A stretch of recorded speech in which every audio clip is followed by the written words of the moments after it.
ताजुल हक साहब के पास जाऊंगा। मुझे लगता है कि पाकिस्तान को सिर्फ एक ही चीज देना आता है, वो है आतंकवाद। इसके आगे की पाकिस्तान की ना सोच है, ना समझ है, ना कभी होगी।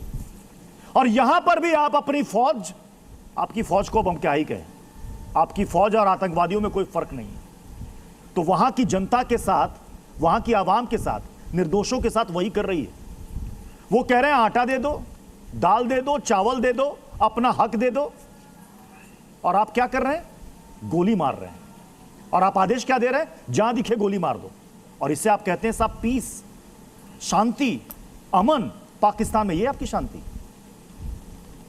जी, पहली बात यह है कि ये आजाद कश्मीर के लोग यहाँ पे आटा, दाल, चीनी और चावल आजाद कश्मीर के लोग बोलना बंद कर दें। कब्जाई हुई कश्मीर के लोग बोले आप। ओ भाई, कश्मीर, मुझे आपत्ति है इस पर। आजाद कश्मीर बोलना बंद कर दिया।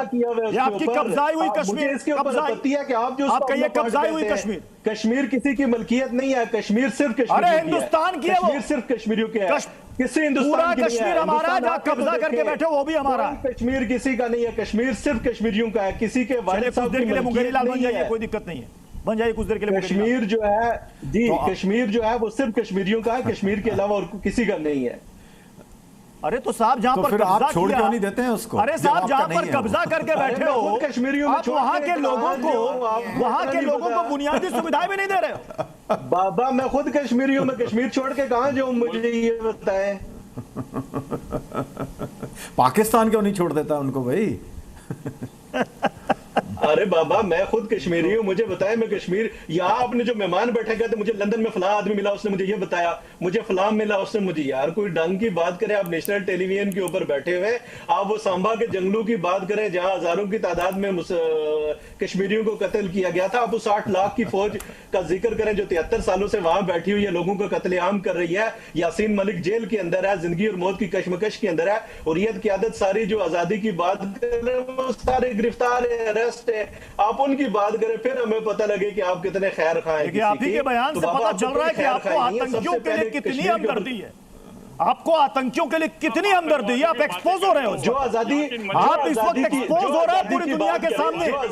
आपने एक शब्द, एक अल्फाज, एक सेंटेंस आपने निर्दोषों के कत्ल पर नहीं बोला।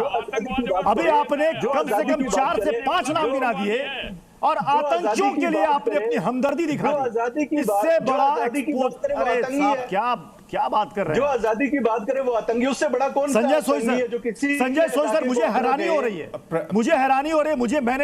मुझे ऐसा लगा था, मैंने ये उम्मीद की थी कि कम से कम ये 2 पाकिस्तान के मेहमान आएंगे और ये बोलेंगे जो भी हुआ वो गलत हुआ, ये नहीं होना चाहिए था। लेकिन ये मुस्कुरा रहे हैं खुश करने के लिए, बयानबाजी मत संजय सोई सर खुश करने के लिए। संजय सोई सर अपना इतिहास उठा के देखिए, कश्मीर का इतिहास ऐसा है। मैं ये, आप ये समझिए कि आपको ये समझना चाहिए कि आज कश्मीर भारत का अभिन्न हिस्सा था, है और रहेगा, इसमें कोई शक नहीं है। और मुझे भी किसी को शक नहीं, दुनिया में भी किसी को शक होना भी नहीं चाहिए। आपको भी इसके बारे में शक नहीं होना चाहिए। आज देखिए कि अगर भारत में जो आप वहाँ की आबादी बता रहे हैं ना, इससे ज़्यादा तो भारत से पिछली बार कश्मीर में टूरिस्ट गए हैं। 1,77,00,000 टूरिस्ट वहाँ पर गए हैं। ये हमारा इंटेग्रेशन है, ये हमारा भाईचारा है, ये वहाँ के लोग स्वागत करते हैं, वेलकम करते हैं। और ये मिलके जो हम रह रहे हैं वहाँ पे, आज देखिए सोशल मीडिया का ज़माना है, हर एक के पास मोबाइल है। आज काम आराम से रह रहे हैं, वहाँ पढ़ाई हो रही है, तरक्की हो रही है, इकॉनमी बढ़ रही है। लोगों को कहीं भी इंडिया में किसी भी इलाके में जाए आए, कहीं भी नौकरी करें, भारत के लोग वहाँ जा रहे हैं। एक माहौल ही अलग है जो आपके माहौल से टोटली डिफरेंट है। और आज वहाँ पे आप कब तक अपने जो आपके जो ऑक्यूपाइड कश्मीर है उसको कब तक बेवकूफ़ बनाते रहेंगे? वो लोग भी हकीकत जानते हैं, वो लोग भी देखते हैं कि आज तक आप लोग खाली उनको एक मीठी गोली खिलाते रहे, डेवलपमेंट के नाम पर कुछ नहीं दिया। वहाँ पे खाली वो बेसिक चीज़ मांग रहे हैं, कह रहे हैं रोटी दे दो, बिजली दे दो, सड़कें दे दो, हॉस्पिटल दे दो, नौकरी दे दो। और क्या चाहता है इंसान? बेसिक चीज़ें चाह रहा है ना। कोई आपसे कोई जन्नत तो नहीं मांग रहा, कोई ताजमहल नहीं मांग रहे, कोई ऐसी चीज़ नहीं मांग रहे। वो आप देने में नाकामयाब हो रहे हैं। आप बदले में आपने क्या बात कर दी? इनके लिए जन्नत का मतलब क्या होता है पता है सर? और उनको मौत दे रहे हैं। जन्नत का क्या मतलब होता है? लश्कर तैयबा के इनके चीफ से पूछिए, बताएंगे इनके लिए जन्नत का मतलब क्या होता है। वही सपना दिखाते हैं और वहीं से पैदा करते हैं आतंकी। इनके लिए वही होता है जन्नत का मतलब। क्या मिलता है जन्नत में वहां पर आपको? यही कारण है कि आज जो पाकिस्तान को दुनिया में जानता है आतंकिस्तान के नाम से, बस। कोई पाकिस्तान नहीं बोलता है। और मैं तो कहता हूँ ये पाकिस्तान किस बात का है, ये तो कहीं ना कहीं मैं कह देश है, लेकिन मैं ये देव त्यागी नापाक हरकतें जो